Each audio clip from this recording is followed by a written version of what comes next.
I'm sitting here in front of my tarot reading, and I'm contemplating the thing that emotions are so important in transformational work. It's not enough to think of things. It has to it has to be in the body, because that's where we carry like the foundations. Like for trauma, for example, it's like this book by what's his name? Anyway, the book is called "The Body Carries the Score," and it's really like that. Like anything that truly matters, it's gonna be in the body, and the emotions are. If the body is like the rock, then the emotions are the sphere around the rock. It's like the water, but it's like we have the body that is like the hardest core, hardcore, yeah, and then the emotions are like the body that is around that is receiving messages from the core and from the outside, and it's actually our messaging system of our whole system, of our whole body mind system. And then the mind is like everything is connected through and through, but the mind is like even more expansive and very subtle. So it's possible to have all of these ideas in the mind, but they're not actually coming through to the body or in the emotions. So you need to understand how your emotions work in order to start seeing how you can, do the things that you want in life, like manifest. And the reason why I'm telling you this is because through what I have experienced, especially from the side of traumatic events, that I've really had to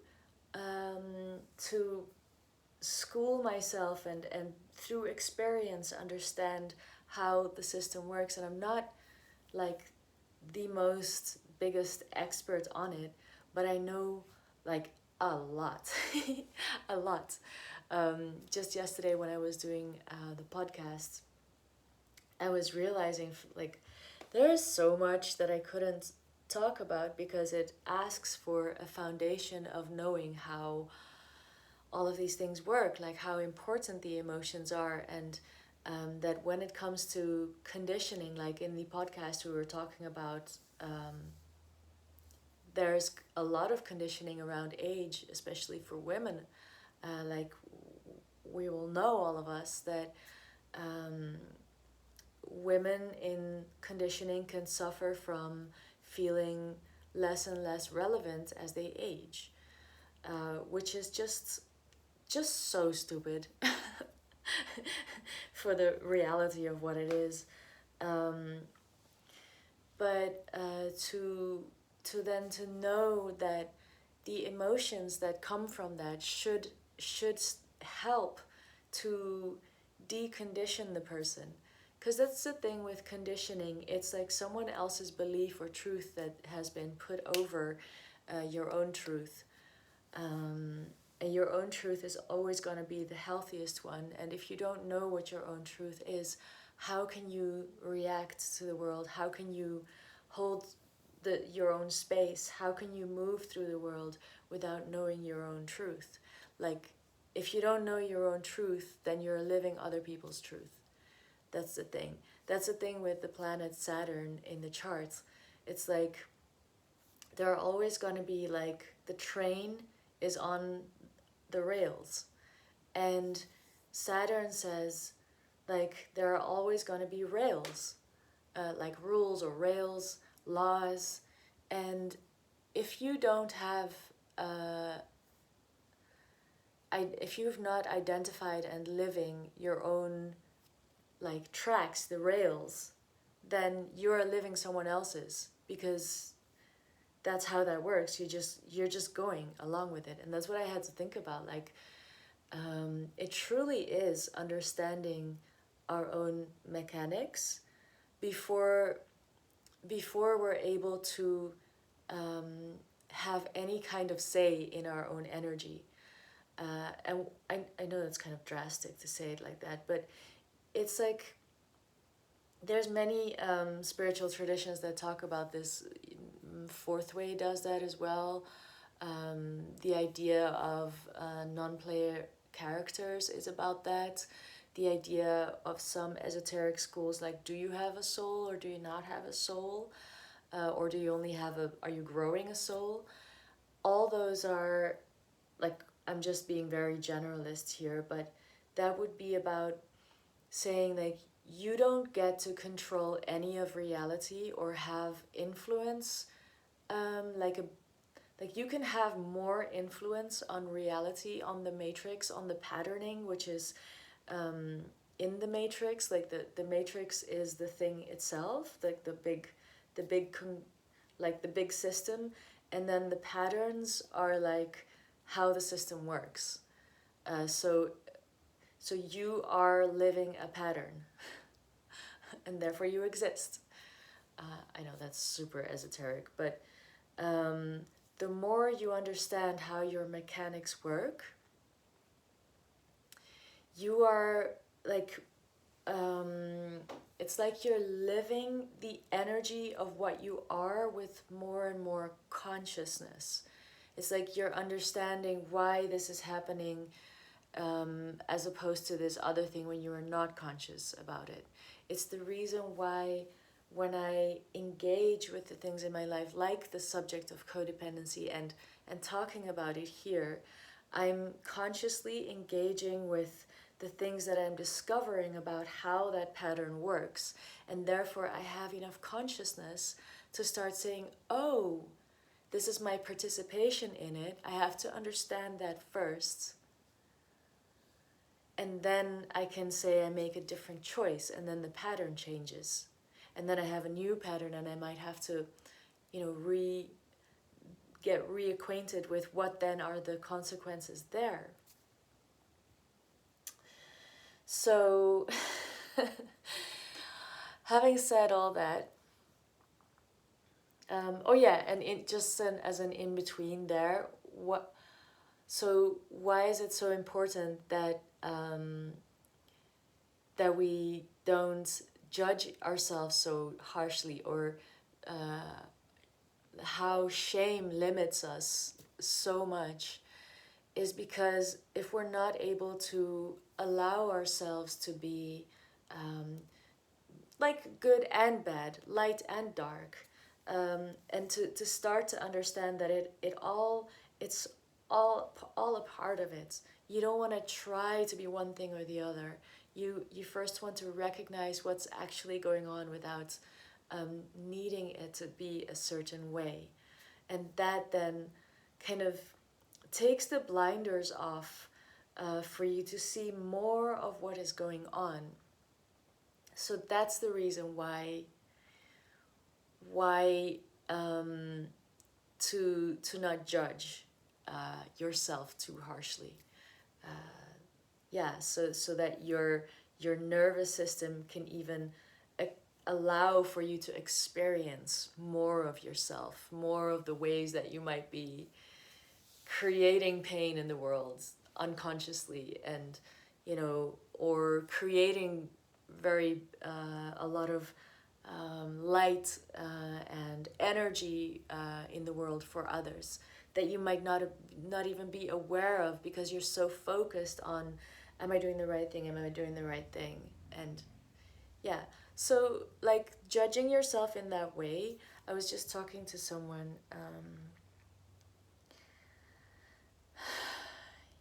that a lot of times when we judge ourselves in these ways or have a lot of shame, it can be part of a system, or like a family system, or the way in which systems of people, of relationships, keep themselves and others in their place, in one place, in a kind of stuck place, because that's the way that they've learned that it's going to be safe if people aren't like being too much, because they might overwhelm other people. But you might you might see the logic in that, and then we need to also see the logic, like when things do need to change, we have to be aware that we need to come um, out of that pattern of like gluing ourselves to the spots. So yeah, you might start to check in if you have feeling signatures, which is a word and a concept that I very much like.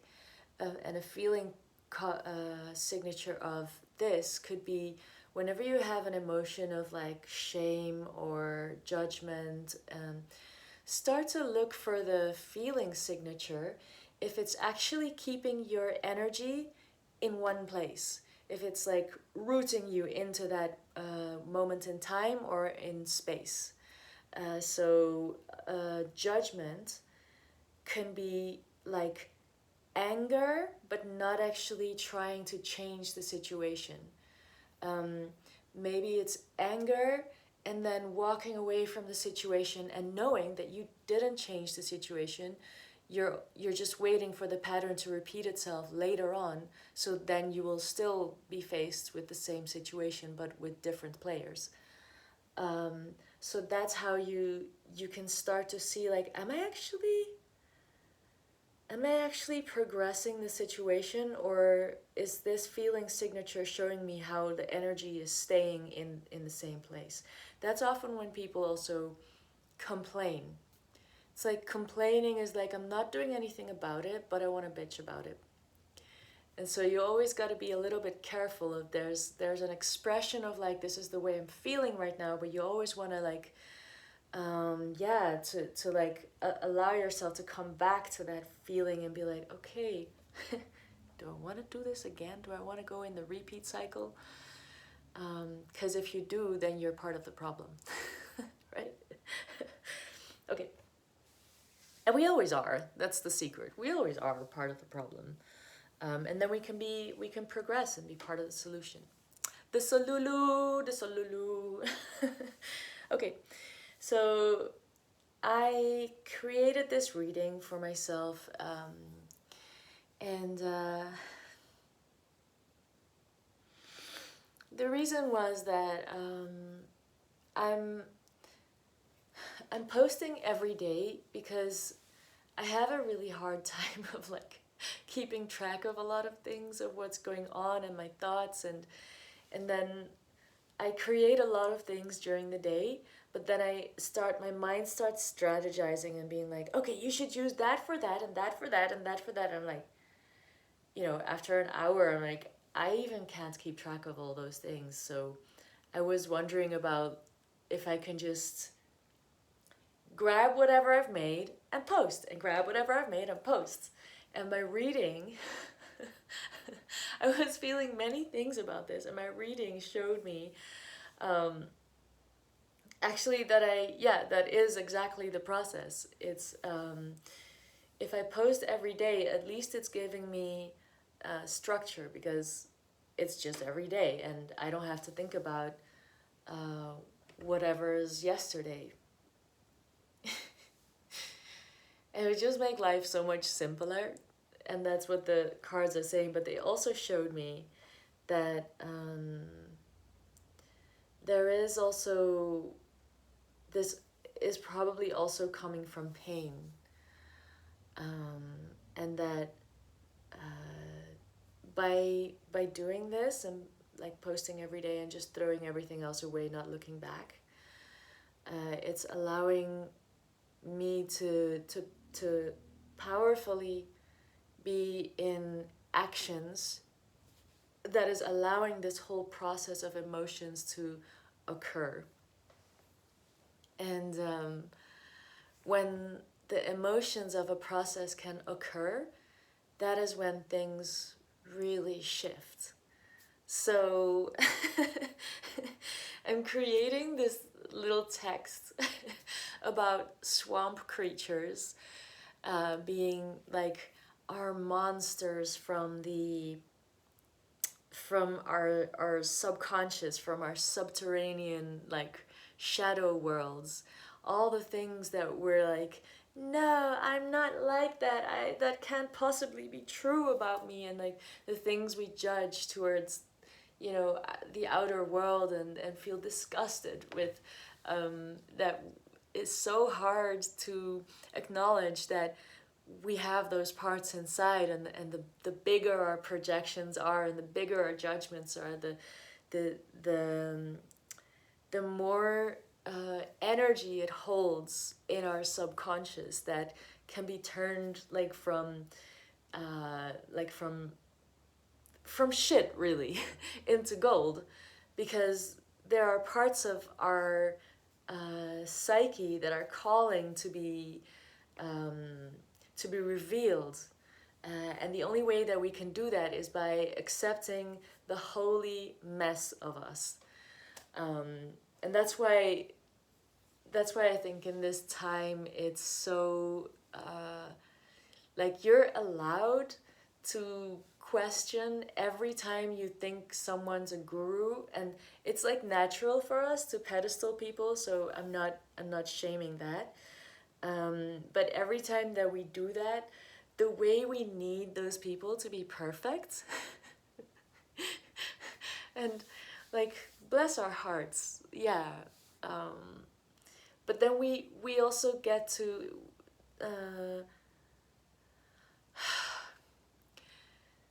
to remember that it's us that has to go through the process of the mess of not needing to be perfect, that we're okay just where we are, that we need to be loved, not only the whoever that you put on a pedestal, because like the space between their pedestal and where you're at will tell you something about the way that you feel about yourself.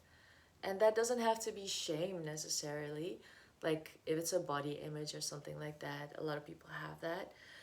It can really also be in other qualities that you can look at, like the people that you really revere, or the people that you feel super attracted to, or that you absolutely hate. There is so much energy there that is like your life force energy, that is like your soul could be like trying to tell you with a megaphone, like, yeah, the things that you're desiring, and you're like being like, I hate those people. Yeah. um, yeah.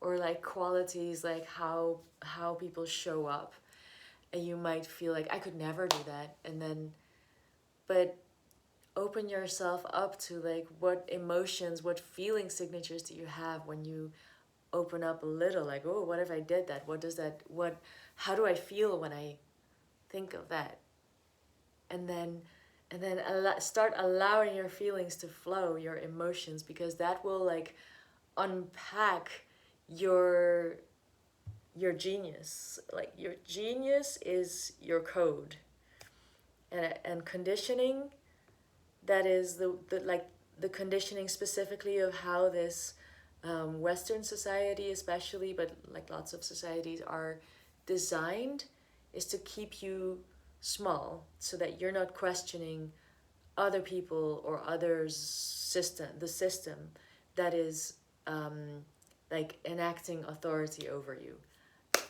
All right. So I just wanted to say the whole process of what I'm going through is part of all of this. I've got the moon, like the cards showed me, like, yep, you're going through subconscious processes, and this is how you can do that and have a little structure in your life. That's the Emperor.